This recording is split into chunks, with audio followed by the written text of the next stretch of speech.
Parshas Balak is one of the most, if not mysterious parshiyos.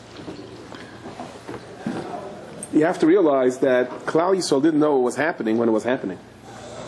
Right? They didn't know that at that moment somebody was trying to destroy them, and it was converted to brachos.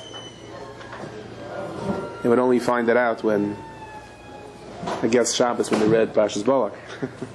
That's B'chlal Kasha. I mean, there's a machlokes if the Torah was Megillah Nitna, or the entire Torah was given on Har Sinai.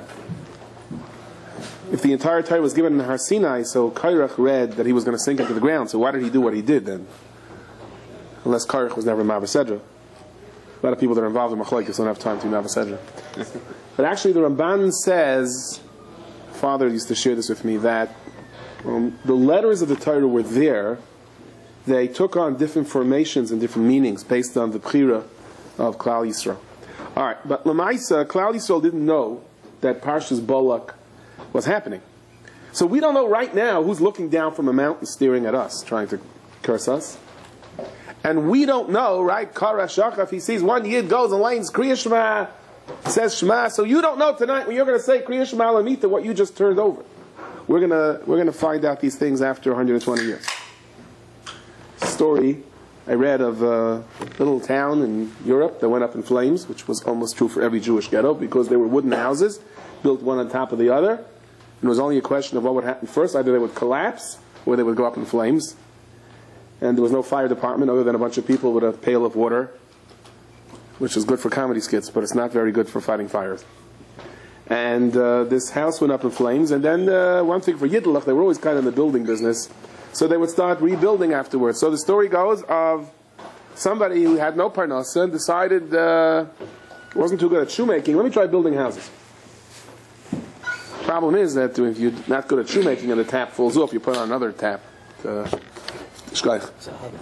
When the fifth floor comes crashing into the fourth floor.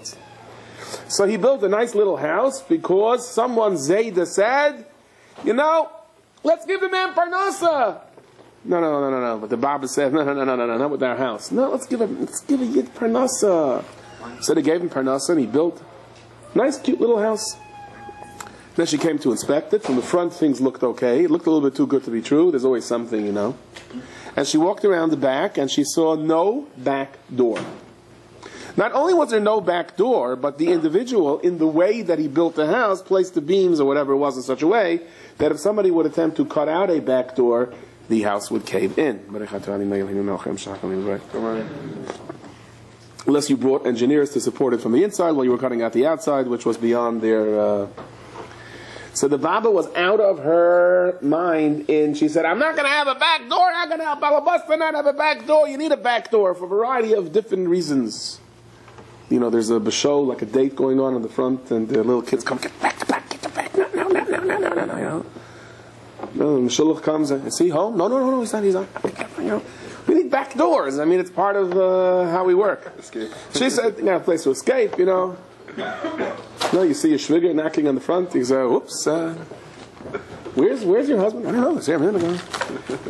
No back door, she can't live this way. Din Torah, we'll take him to a Din Torah, we're going to get our money back. And the attitude of the Zayda was, how long does a person live for? So we'll come into the front door. No, he convinced her, lazap.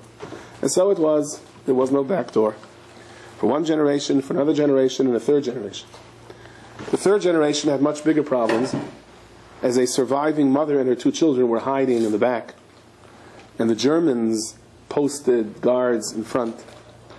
And the Poles were climbing through the back doors and back windows, looking for Jews. And here was the deal.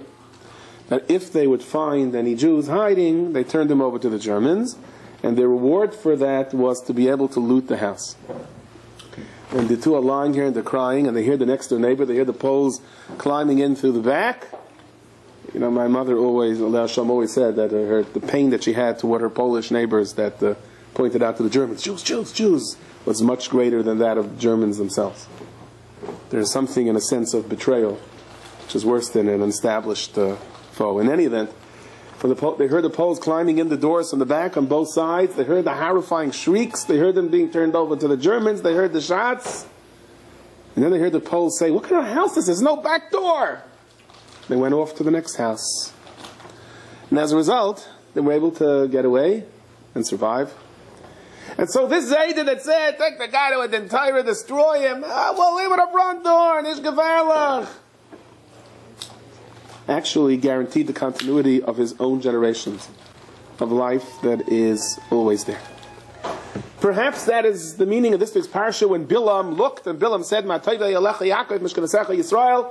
And what did he see? He saw he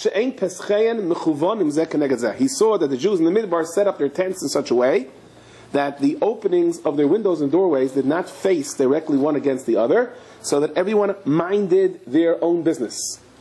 In bungalow colonies is difficult. Summer is difficult. It's a beginning to not to look into where somebody else is. I had somebody was arranging a speech for me, a secretary, for a certain thing, and she was in a bungalow colony. She was supposed to call at a certain time, and she called late. She said she excused herself. She told me what the problem was. I never heard this problem before. She said, you know how the ladies in the bungalow colony sit in a circle? And they knit and schmooze? I said, yeah. So why are you late? I guess you were in the middle of schmoozing, so you don't want to get up. That's fine. No, you don't understand. Nobody wants to be the one to get up. Everybody wants to be the last one. I said, why? Because when you get up and walk away, everyone talks about you and says something about you. So you see, you don't want to get up. So it's a big problem once you're sitting in the circle. So Bilam said, he saw that they had privacy and then he couldn't curse them. He wanted to curse them. Instead it was converted to Yisrael. I want to offer several pshatim over here in Ra that he saw that the doorways are not aligned. Okay? This may sound a little interesting, but I think it has something to do with alternate side parking. Okay?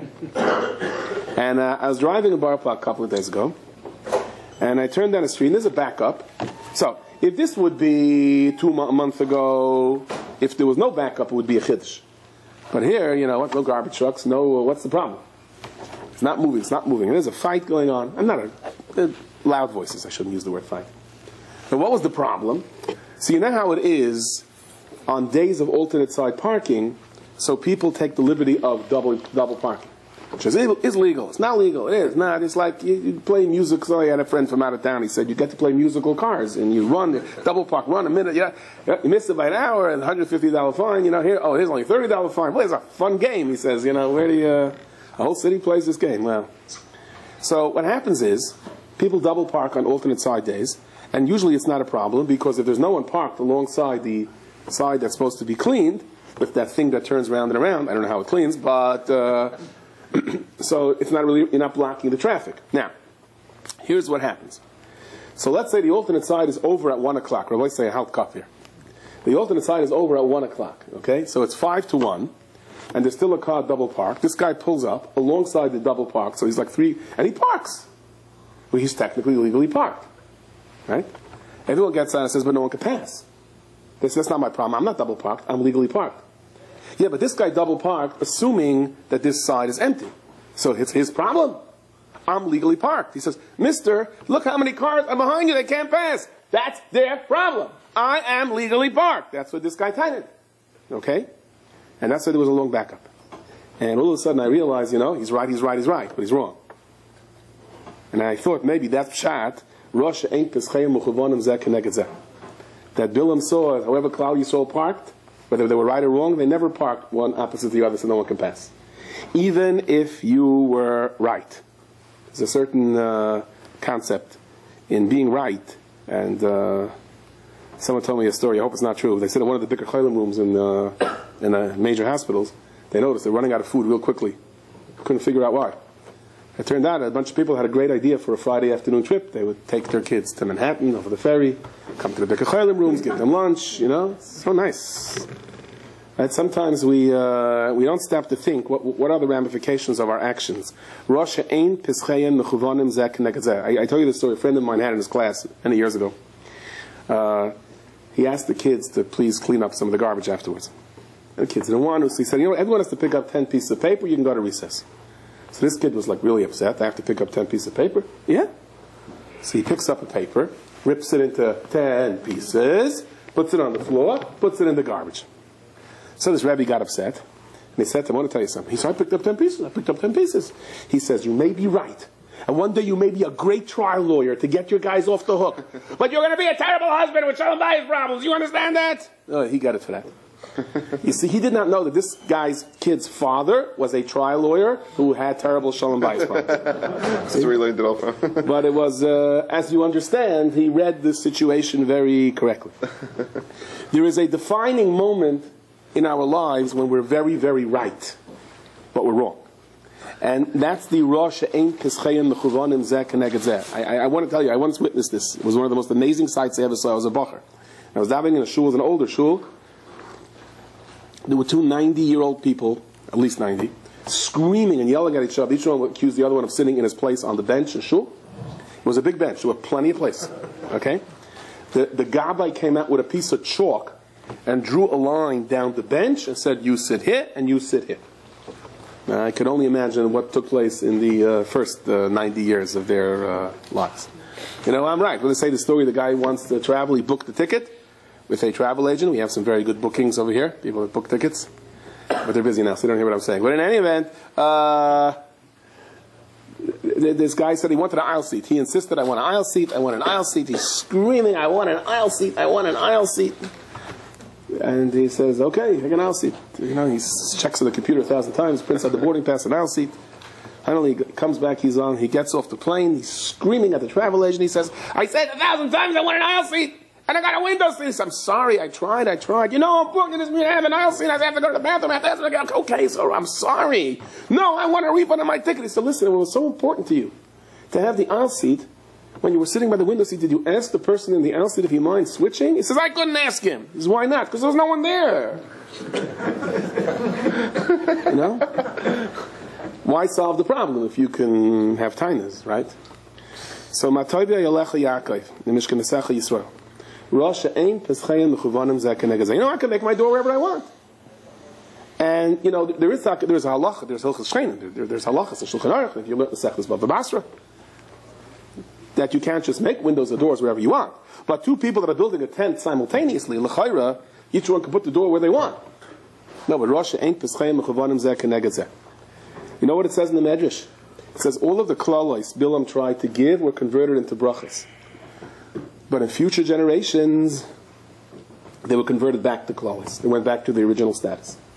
The only bracha that stayed a bracha was the bracha of Matoivi Ayalecha Yaakov Mishkan Nesecha Yisrael. And I think that part of the reason is because this bracha is, I don't make cheshbainis if I'm right or wrong. Fine, I'm right. Do whatever you want, okay? I don't want to make a machlokes. Right? Yeah, I'm right, but I want to be a mensch, okay? It's not based on cheshbon. So later on, there couldn't be a cheshbon to take it away. All the other klalos, there was a cheshbon to turn them into a bracha. Okay, you lost the cheshbon, you sinned, it turns back into a klala. But the Matoivi Ayalecha Yaakov was based on the fact I'm not going with who's right or who's wrong. I'm going with what the Rabbi Shem would want.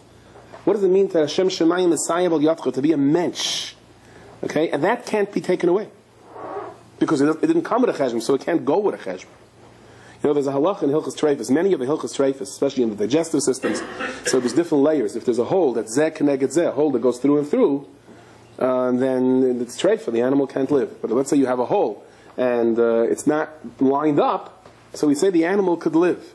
You know, when the doors are not lined up, there's a special bracha. There's a special kiddusha. I read a story in a book, I think it's called Mountain Climbers. It's a beautiful story of a person that had a childhood friend.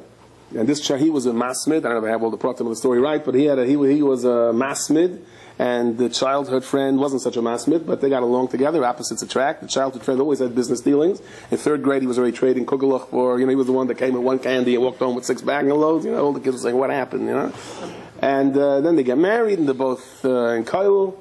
And one, I don't remember the names, let's say Chaim is sitting and learning taka with a geschmack, and the other guy, Mati, is doing his time in Kail, and he comes up with business deals, and they trust each other, and life goes on, they have a family, and Chaim builds a big, beautiful family, but he has a very small dira. He says, I would love to expand, I don't know how to do finances, and the zoning laws, I don't know how to do it, and Mati says, leave it to me, I'll do it for you. And he goes and arranges, says, first of all, the city, the municipality doesn't let, it's against the zoning laws. He comes down there to the zoning laws. I may be ad-libbing here a little bit, but something along these lines. And he says to the Israeli guy in charge of the zoning laws, he says, you have to build it. He goes, Efshar! No, we have to, Efshar! He takes out a bottle of Shlivovitz, puts it down, he goes, Efshar, you know. By the time he was up to the third bottle, not only was it Efshar, it was even a mitzvah. It was a big mitzvah to build. So anyway, he takes care of the whole building business, and he has a second, and he lends him money, and gets him nice. Like, he never let him down. And one day, this Mati comes to this Chaim. He says to him, you know, I need, whatever it was, 50,000 shkolim, but this is like a big deal, and I can't tell you what it is. You'll make so much money. He did him all these favors. You know, he didn't pass the... There is a halacha, my friends. You're not supposed to lend someone money without Edom or Shtar. You're able to see to Michshel, but you know, sometimes it doesn't pass. Me, you don't trust. That's a trap. And he owed him so much a Karsatayv. Anyway, he wound up lending him the money, and I didn't hear from him afterwards. And then one day, he's toiling the dishes, and he overhears a conversation. She didn't mean to overhear. Like, lean over, and two guys look at you, and you turn away, you know, you lean again. And bottom line is, you heard this Mati's going bankrupt. He's going bankrupt, and he starts calling Mati, and there's a recording, no such number, left unknown address. He runs to his house. There's 30 people knocking by the door. Gone. Apparently, Mati, as unfortunately the case is, sometimes started perhaps something legitimate, but it went haywire, and now he had to run for his life. And this was his whole fate. He tells his wife what happened, and his wife, Baruch Hashem, at least has the peace of mind. So listen, it happened already, let's deal with it now. And they're going out of their minds. This is the money he had to marry off his kids. Finally, he says, you know, he realizes that he has a storage. He has it's called a machsan, what's it called, a storage room, right? And this Mati stored Schachter there. He stored a lot of Schachter, a lot of merchandise. So he goes down to the place, and they make a cheshbon, they go to the stores, they can get 30,000 for this merchandise. At Salapurt, at least we'll get back some of their money. They're so excited, they're so happy. And things didn't quite go as we planned. That night, he hears cries, Hatzalah, someone fainted upstairs, they're running over. Hatzalah comes, they wake the guy up, they say, now you're okay, but you got to take off the stress from yourself, lift that weight off your chest. It's easy for you to say. He lent this Mati 30,000, and now he has to make chassid the next week, and Tzitzuris. He goes, you too, I say. And finally, there's a call from this Mati eventually. He says, I heard that your mamish almost had a heart attack. I feel so bad. I'm getting a lot of call. I'm calling from out of the country. Listen, in Chaim's basement, there's $30,000 worth of goods. Take it, okay? So he comes to Chaim and says, you know, Baruch Hashem, I can marry off my daughter now. I have the 30,000 in your basement. And Chaim is like, and he says, I don't want to tell you this, but he owes me 50,000. And he's like, he's going again. He's clutching his chest. So his wife says, go to the Rav. He goes to his Rosh Hashiva, his Rav. And he says, you know, I'm the muhsik, right? I get it first. Come back after a day or two. Comes back after a day or two. He says he spoke about it with Rabbanim. Again, I don't know. I haven't looked into the halachic ramifications of this, but in as much as the story goes, the Rav said, listen, you definitely have possession of the item, and therefore you come first, and you don't have to give it. Shoo. But what? You have to answer a question in your heart. And what is the question I have to answer in my heart? You have to answer how important is the Rebbeinu Shalom in your life. That's what you have to answer. I can't answer that for you. I can tell you the halacha, you can keep it. He comes home, and he tells his wife what happened, and the two sit and stare at each other the whole night, and they say, if we can't answer that the Rebbeinu Shalom is important in our lives, then why are we doing this? And the next day, they allowed the neighbor to come up and load up the machsan and take all the stuff. You know, sometimes we have to ask this question to ourselves. It's not what's right, it's not what's wrong. It's how important is HaKadosh Baruch Hu in our lives. We don't always have many opportunities to answer that question. But that was the Rosh Ein Peschein Mechuvanim Zeh Keneged Zeh. One pshat. Another pshat in the Rosh Ein Peschein Mechuvanim Zeh Keneged Zeh. I once overheard this conversation. I heard my 8-year-old daughter talking to her friend on the phone. That's when it starts, when they're 8. They don't get off till they're 20, till they get married and move out, essentially. You get a second line, a third line. My first generation was boys. We had one telephone line. Now we have 2 lines and 6 cell phones, and it's like everyone's always fighting over the phone. So, well, it says the guy's wife is on the phone for, there's a call, his wife gets off after a half hour. She said, only a half hour? She says, it was the wrong number, listen. All right. So I hear my kid on the phone. Not supposed to listen to other people's conversations, but she was sitting right there. And I overhear this other 8-year-old friend says, must be so much fun in your house. Your tati must be always saying funny stories, right? And she goes, nah, it depends on his mood. I'm like, I was holding the coffee and it almost fell from my hand, but I said, depends on his mood. Yeah. I said, she's right. She's right. Do I have a right to act differently in front of an audience than I have to my family? Right? To an audience, you always try to be at your best, but to your family, it's like, leave me alone, I had a hard day, right? Do we have a right to do that? No, we don't. And it was a very big mechayev. It was an innocent statement, as children usually make innocent and true statements. But it was a very big mechayev. I am mechayev to be my best to my family. So I once told a young man, I said, if your wife is not in the mood of talking, give her space. And what if she is in the mood of talking and I'm not? Then do your best to talk. So I could never win.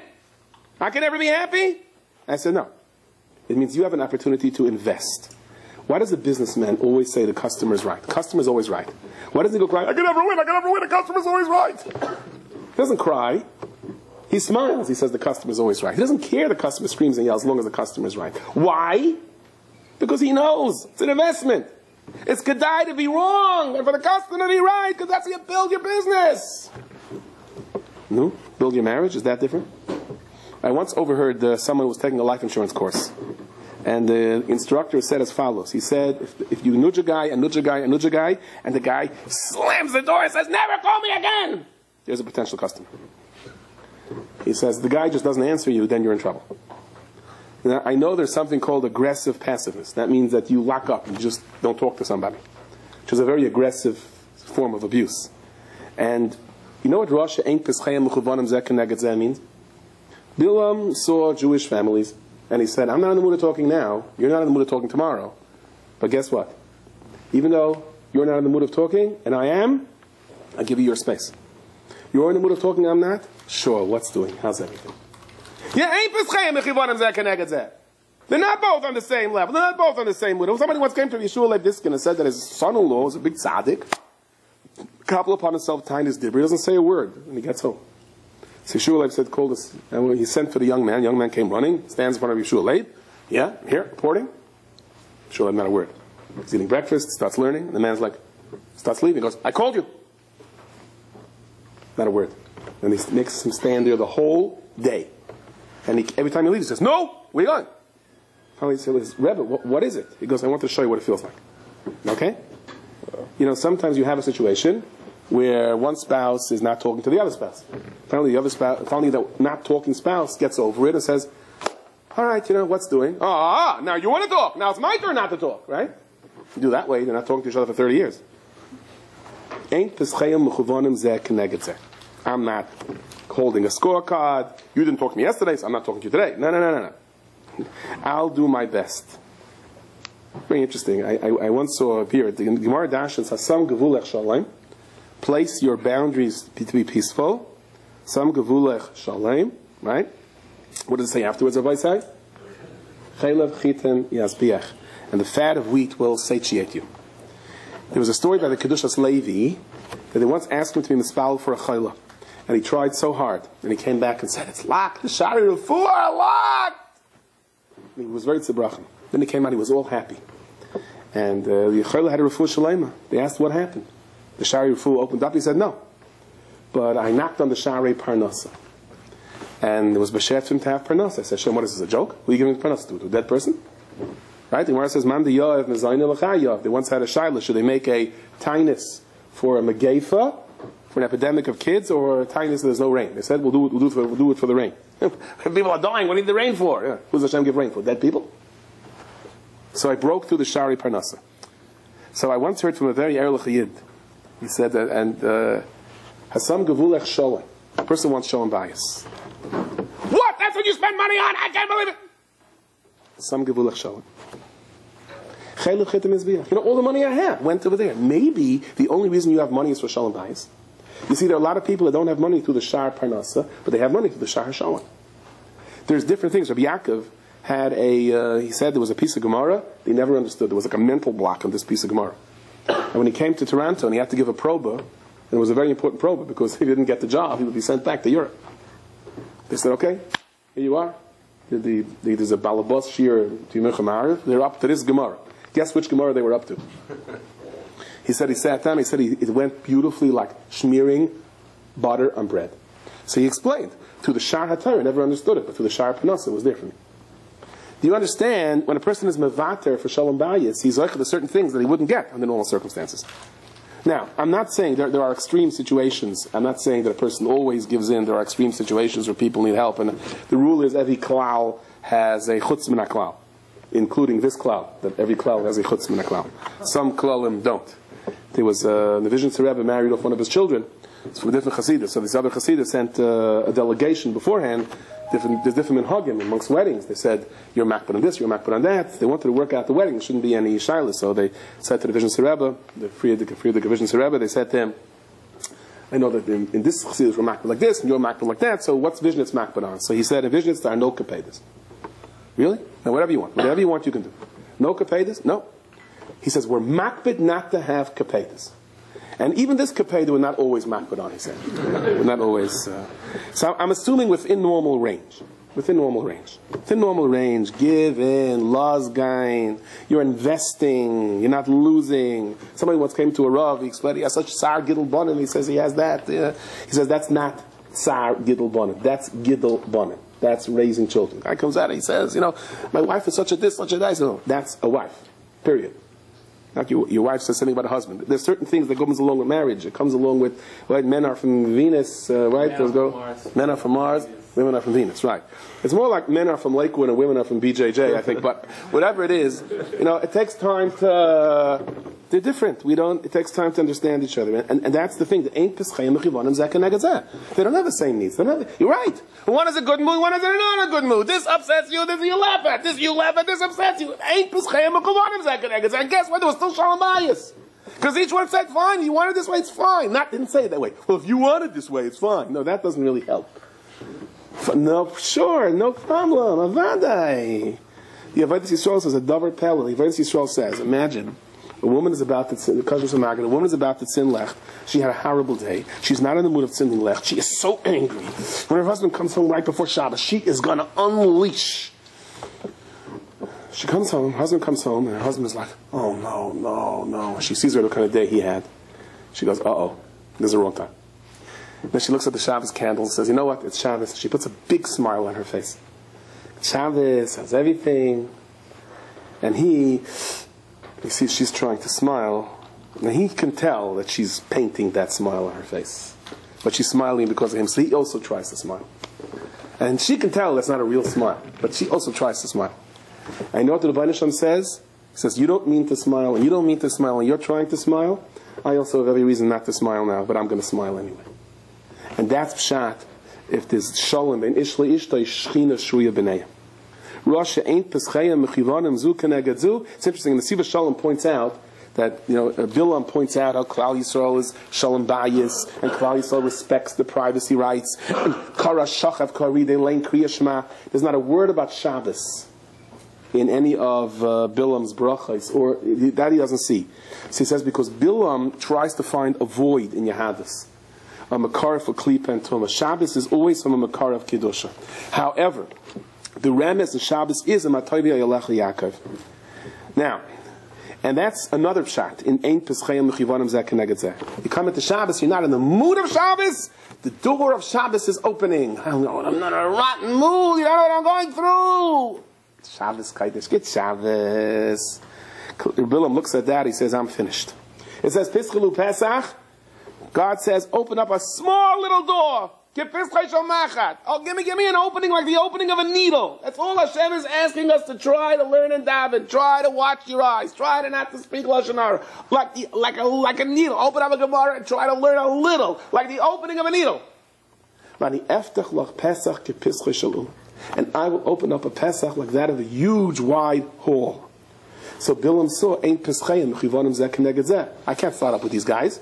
They open up a little Pesach like a needle. God opens up this huge hall doorway. How could I start up with them? If they want to control their moods or the disparity in their moods, forget it. There's nothing to do. I can't stop. There's a very interesting medrash. Bilam after he has this whole thing with the donkey, as the donkey said this many times. Someone told me it's a Chuvas Rajba, I'm not sure, but I never found it. There was a Rabbi that had a thing with the kid in class.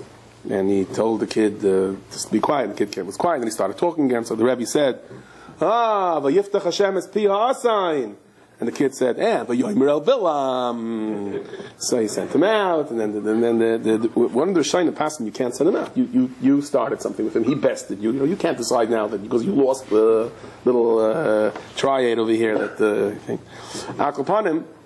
So Bilam's donkey, we know there's a lot of Torahs in Bilam's donkey. So this is interesting. They were all laughing at Bilam. He's struggling with his donkey, and his donkey is, beats him in the verbal give and take. So he saw the sorry Balak laughing. So they said, you can't even manage your own donkey? He says, no, I borrowed her. It's not my donkey. And the donkey goes, not true, I'm yours. And he goes, well, you see, it's just that this donkey is not used to carrying people. And the donkey goes, yes, I am. You sit on me all the time. Well, maybe once or twice. Oh, no, all the time. And the donkey revealed other things about Bilam. Right? So the Medrash says that when the Chachamim learned this, they said, Oilonu miyayim hadin v'oilonu miyayim hatichacham. They said, woe is to us on the day of judgment. That imagine what the donkeys in our lives are going to say. What the tables in our lives, what the chairs. Kairis beiteinu ami'idin Allah. But so what's that they were crying? There's a deeper, I hate to think what my car is going to say, but akapanim, there's a deeper Indian to this. Why were Chazal so scared? Bilam's donkey was able to talk. But if your suit can talk, and your table can talk, and your shoes can talk, and everything in your room could talk, they would also have to say about your life. And you know what? They are going to testify against us. And we're going to start denying things, and everything we owned in our lives is going to pop up in front of us, and they're going to start talking Simonish Git. And that's why it says Chazal weep. They wept when they heard how the donkey answered Bilam. Now think about it this way. The Rebbeinu Shem says, I gave you an assignment, I gave you a test in this world. I gave you a life in this world, okay? And everything around you was setting the stage for that set, the costumes. Imagine you're an actor, and the director the company spends millions of dollars on your costume and on everything that's set, and the stage and the street. And then and then you don't act. You don't do what you're supposed to do. I'm double parked. I'm parked legally. You leave me alone. The director comes, I spend millions on this set. What do you mean you decided you're not in the mood of acting? The Rebbeinu Shem is going to say to us, look what I gave you in your life. That was all to set the stage of the Messiah. That's what it means. The donkey is going to scream. The donkey is going to cry. I once took this course on OCD. And I asked the instructor a question. I said, I'm alternate side, getting back to alternate side. I park on the wrong side of the street, right? Yeah. I think I'm the right side of the street, right. I run out every 2 minutes to see, tomorrow is Tuesday. What does it say over here? No parking on Friday. Okay. I want to check again. And I want to check again. And I want to check again. He says, you have a serious OCD problem. Yeah, but then I want to check again. I see I'm on the wrong side of the street. Right, so what happens then? Somebody once said that he has two problems. He has OCD and attention deficit disorder. So it's not a problem. One cures the other. Because really he would check the lock 1,000 times, but he forgets to do so. So Mamela solves the problem. Rav Tzaddik Taka says that if a person has two problems, seriously speaking, someone has a serious problem, and also boom, is another problem, most of the time, the second problem has a solution for the first problem, if you really think into it. But Al Kopanim, so I once heard from the Rav of Mishkan Esrayim, he said this, went over to about Tefillah, that like zipped through Shema and Shemanesra in about 0.2 seconds. He said, that's not the way you daven, you're davening for the Amid. He goes, how do you want me to daven for the Amid? How's about Baruch, Atah, Hashem? That means OCD. So he said to him, everyone has OCD and what's important to them. Okay? It's a very good vart. So he said, I'll have you, I can teach you to focus better.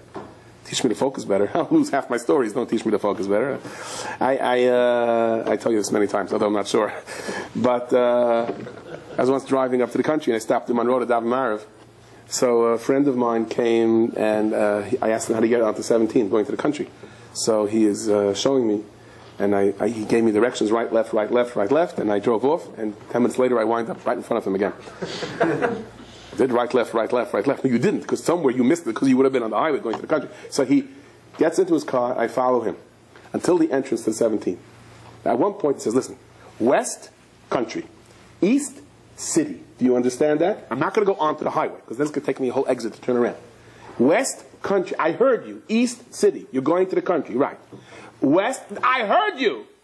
I did go to the country, but the next day I had to come into a chasana, and he also came into New York to a chasana, and he meets me by the chasana, he goes, I told you, West Country, East City, what's with you? All right, so you got to hear this, okay? I walk out of my house. Now, off on the side, I'm pretty much used to it. Like, I know I'm in yeshiva on the block, so off on the side is when? I know when it is. Whenever it is, you kind of like, you're in the mode. When I'm in front of my house, it's usually never Nogeya. It's Tuesday or Friday, but usually I'm in yeshiva then. So now in the country, I'm all confused. So I come out, I said, oops, my car's parked on the wrong side of the street. Now, usually during the year, it's easier to tell because you can see one side is full and the other side has 1 or 2 cars, so you know which side you can park on. But now in the country time, it's like almost all empty. So like there's one car there. I go, I say, imagine what's coming, right? So I say, I better move my car to the other side. So, and as I'm schmoozing with someone, all of a sudden the other side kind of fills up because there's construction and trucks came. So I think, should I double park it? No, not double parking. I'm not starting with this. So I figured, you know what? I'm going to go daven, instead of davening the shul next to my house, I'll go daven in Babel on 48th Street, which is the other day, alternate side of different days. And I pull over, and I say, oh, Tuesday morning is alternate side on my side, on my house. I'm so proud of myself that I remembered to move the car on Tuesday morning. Anyway, I go, and I'm davening. Now, why it didn't occur to me that they were laning on Tuesday, I don't know. I walk out, and I got a ticket. And then I realize it's not Tuesday, it's Monday. And I moved my car from a place where it was legally parked to a place where it was illegally parked to get a ticket.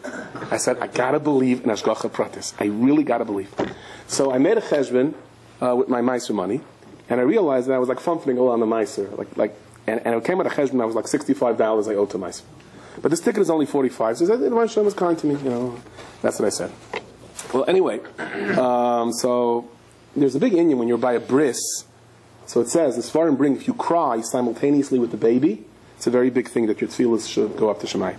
So I remember one day, I was by bris, and I felt I had a good tefillah when the baby was crying. And I came out, and this is a while back, and the mirror of my car was broken off. So I remembered, I said, I know the tefillah was answered.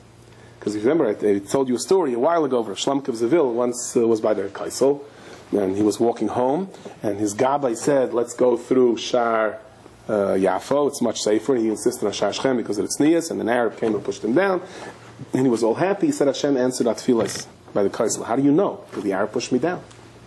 What? He said, you see, sometimes he asks for change. God asks for change.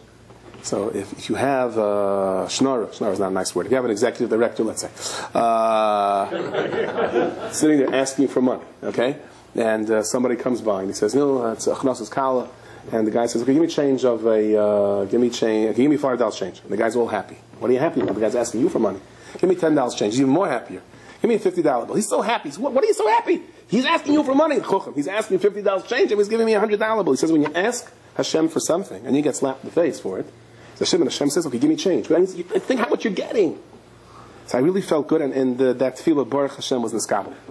So this morning was Baruch Hashem a bris here, and Simcha and Nachas, and to be here for an undeserving kibbud. So I woke up in the morning, I said, great, 8:30 davening, I'll leave my house at 10 after 8. I was ready after the mikveh was all set, and 10 after 8, I asked one of my kids, get my talents and film, which I usually keep on a certain shelf. He says, Ta, it's not there. Not there. So where did I put it? I think, it's probably the next day. I got so excited about the ticket, I must have left it in Bubba. So I said, now I'm in trouble. I got to be here for this 8:30 bris. So I race over to Bubba. I don't know what day it is, and I'm parking the right side or not. And I run, and it's 20 after 8. I start looking at all the tables. A bunch of nice people come over to me and say, what are you looking for? I said, I left my towels and film. So before I know it, I have like 100 people scanning the tables, looking for my towels and film. I'm describing it, and everyone's like trying to help me. They're so nice. And it's 10 minutes. It's 20 to 9. What do I do now? What do I do now? What do I do now? And so I finally say, listen, what I do? It's not here. So I run back home, try to figure out what it was, and I say, someone tells me, there's a name on this pushka. Put in $20 or $18. Usually 18. I put in 20 because at the end of the year, when you have to count up the tax contributions, it's easy to count 20s and 18s. So I put in 20. Okay, maybe it always works. School to find something. So I say it's not happening. Everyone's looking. I run back home and I look at the shelf, and my talent film is there. I called over my kid. I said, did you tell me it's not here? Oh, I didn't know you keep it there. I thought you kept it over there. So right now there's 100 people looking for this in Bubba. Do you realize that? I'm so embarrassed. I never told them. Kuda's still looking. I don't know. I hope they're listening. So So as I'm driving, I say, oh, Baruch Hashem, here, I got the change even before I asked for it. Imagine how good this is. And I'm saying, wait a second, that was the other 20, right? I owed 65, 45, and 20. You see, it's there. Now, and I want an interesting thing. If I would have gone myself to look for the talis and tefillin, okay? So I know myself. I know I checked 10 times, even though it wasn't there, to see it's there, because maybe I was a little, out of it. But because it was one of my kids, I said, well, he says it's not there, for sure it's not there. So I realized the hashgacha over here. The emesis, it says that most of your Yeshuas are there. So here's another pshat in Rosh Ein Peschayim Mechivonim Zeh Keneged Zeh. We see things don't shtim, but we believe everything's in the right place. How can it be in the right place? This is not where it's supposed to be, and that's not where it's supposed to be. Ein Mechivonim Zeh Keneged Zeh. It's exactly where it's supposed to be. I just don't understand it. They say that Con Edison went on strike. The workers went on strike. Just now, when there's blackouts all over the country, they went on strike. So they say the managers are going to do it. So I stopped this Con Edison truck. I said, are you a worker? He says, yeah, he's still working, whatever. He told me. He says, I hear the managers are doing the job. Managers. So I said, well, do the managers know how to do it? He tells me his manager, he says, maybe he's going into that hole. He says, I can't see how he's going to get out. He says, he's going to be stuck. If you see 2 feet dangling out of one of those manholes, that's one of my managers. So I said to myself, there's a whole mushal about a fox that fasted and fasted to get into the vineyard to eat, and then he ate all the grapes. Then he couldn't get out, right? So I said, that's cloudy. So we jump in. We jump in to help, even though we have no way of getting out. And I've seen that so many times. We didn't jump in to do taivas. What are you doing? You're going to get into trouble. I got to help. I got to help the guy. Right? That's ain't this chayim lechivonim zeh keneged zeh. I'll get him, but I can't get out. So somebody said to me, honestly, come on. I mean, that's good with these problems. You don't know what your talis and tefillin is. It's frustrating, but those aren't the real big problems in life. There are real big problems. Say, you want a real big problem? I went to buy a suit. I always have this. The guy always asks me the same question when he's measuring my pants. Where do you keep your pants exactly? I said, I don't know. He says, 20 years, you're answering me the same question. I don't know. I still don't know. Somebody says, you have a beard. He says, tell me, when you sleep at night and you put the blanket, is your beard on top of the blanket or under the blanket? So he meets him the next day. He says, I couldn't sleep a whole night. I was thinking, it's on top, it's on bottom, it's on top, it's on bottom. Why do you have to ask me that question for? Right? So the Yama says, Azai, somebody said this, Matoivi Oyalecha Yaakov, Mishkanesecha Yisrael. There are people that are facing not just problems about tickets. They're facing existential threats, threats to their existence. There are people that are really going through tsaris. And Klal Yisrael has an amazing koyach. I don't know how I'm going to get out of this, but Rebbeinu Shalom, life goes on. There's Shabbos, there's a family. It says, Matoivi Oyalecha Yaakov. Oyalecha is the oil. It's your tent. Your tent is in the wrong place. Okay, your car's on the wrong side. But there's Mishkanesecha. Mishkanesecha is the Mishkan. When they built the Mishkan, what went into the building of the Mishkan? Right? All those parshias. They knew the Mishkan was only temporary. It was temporary as it moved from station to station. It will be temporary. It's not going in with them to Eretz Yisrael. They knew that. And yet, this is my life now. Sometimes you see people in a matzif, there's such threats facing their existence. And Klal Yisrael has this kayach to go on. And they don't know how they're going to get out of it. And life goes on. And Bilam said, I can't curse this. I can't. It doesn't work. And not only that, this is the only curse that was never reverted, that stayed a bracha. It can't go back to a curse. Not this kayach. I remember once, a while ago, I overheard one of my little kids talking. You have a situation sometimes where nieces are older than we could have nephews. You could have an uncle younger than you. Right? Baruch Hashem, big families. I'll never forget, I had one of my 8th graders used to come with excuses. He used to save the best excuses and read them at the end of the year. So once this kid wrote in a note, he wrote like this. Whoever it was wrote, he said, please excuse Moshe for being late. It said like this: his grandmother had a baby. He had to stay home to watch his nieces, his uncles and aunts. That was so. His grandmother had a baby. He had to stay home to watch his uncles and aunts, and it was true. Right? So we live in. So anyway, I overheard my little one. This is the 8-year-old, same 8-year-old. That time she was like a 5-year-old. She says, so someone asked her. She had a new nephew. She said, what do you want better? What do you like better, when you get a nephew or a niece? She goes, during the year, a nephew. In the summer, a niece. I'm like, what is her cheshbon? I called her over. Why during the year do you want a nephew, in the summer, a niece? She's explained very simply. Because during the year, she doesn't really like school all that much. She doesn't mind missing a day for having to go to the bris. Okay? But she loves day camp in the summer. And she doesn't want to miss a day of day camp. So during the year, she would like to have a nephew. So you'll have, there's a bris. Whereas in the summer, she'd rather have a niece. So there's only a kiddush on Shabbos. And I said, isn't it a mazel that we don't run this world? Because we make these same cheshbonos, right? Imagine if we would decide, niece or nephew, based, let me see now, right? Ain't Peschayim Mechivonim Zek. My Pesach, and what happens is totally a stark contrast, and life goes on. Bikshu L'Kvaya Parasha Balak B'Kriya Shema, because this is Kriya Shema. The Sasem says, he says, Eina Aretz. With Bilam and Balak, Am Yotzim in Mitzrayim, they cover up as Eina Aretz, they cover up the way the world looks at the land. We look at it, make a buck, not making a buck, lost, big stock market, win, gain, not win, gain, whatever it is, that's what the Rebbe wants. That's what the Rebbe wants. So then we have the end of the Parsha, and you have Klal Yisrael's Nichshol and the Nesayim. And Bilam walks away and he's really angry, so he sets up the following Nesayim. The Medrash says there was a bazaar with clothing, and people come by, a bunch of old ladies in front. Old ladies, not on the Nesayim. They come by, some cheap stuff you can buy, go online shopping, it's great, but you want some better deals inside. They go inside, then the girls are not so old over there. And they have even better deals, and they offering food, and kosher wine, and wine really there was no yet Zera, and suddenly before they knew it, they were over the worst of Eris, including by Desire by Baal Pa'ar. You know how they served Baal Pa'ar, by the way. They relieved themselves on it. How was that the Avodah Zarah? It was a kind of like no restrictions whatsoever, a different world. Remember, the Yorechaim HaKadosh says today's the yard site they came to Shittim, Shatu. It was a place that was mesugel. It was a makayim where the teva was ma'oira, the teva hatayva bahami, says the Yorechaim HaKadosh. And there was a tremendous nesayim. And what happened over here was, Bilam and Balak had a meeting. And Bilam said, let me explain something to you, okay? As long as these people go around and they're saying there's a Shabbos, and there's a davening, and there's a learning, and we're happy, when things aren't going their way, forget it. You got to get them to believe, I'm so restricted. I gotta learn, I gotta daven, Shabbos. Ooh, look at that taiva. If I only go there. You do that, we got them. Okay? And they slowly got them into it. Slowly got them into it. And that's where the Tsar was. I gotta tell you that, there's a yid right now, we mispal him, we said Tillim for him, and I promised him that we're going to mention his name by the Shir. His name is Yisrael Rafal ben Saranesha.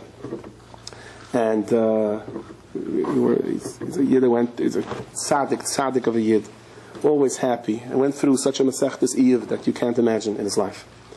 And after he lost the daughter last year, he himself was diagnosed with a Shvera Machla.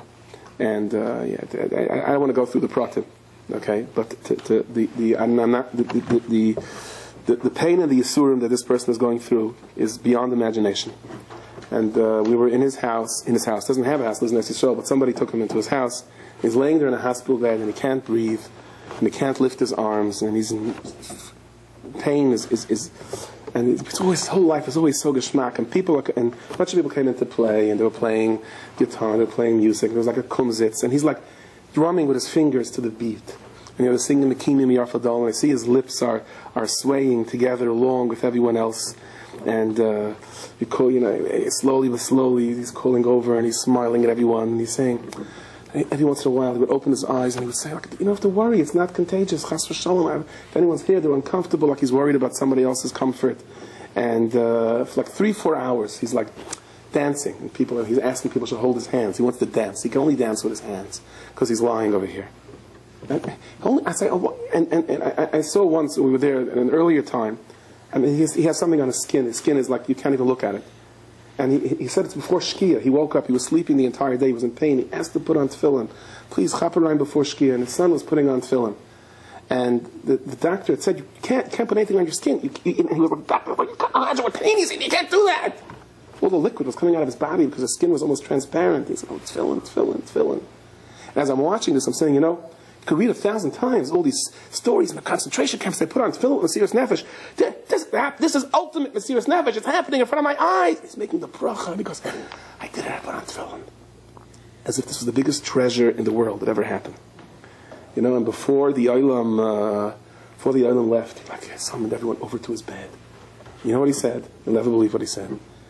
He said, whispered, in pain, I'm a Kayan. He said, Yivarechecha Hashem v'yishmerecha. Yor Hashem panav elecha v'chineka. Yisa Hashem, panav, Yasem l'chashalim. And he calls everyone back. He goes, oh, those are real words. That they mean so much.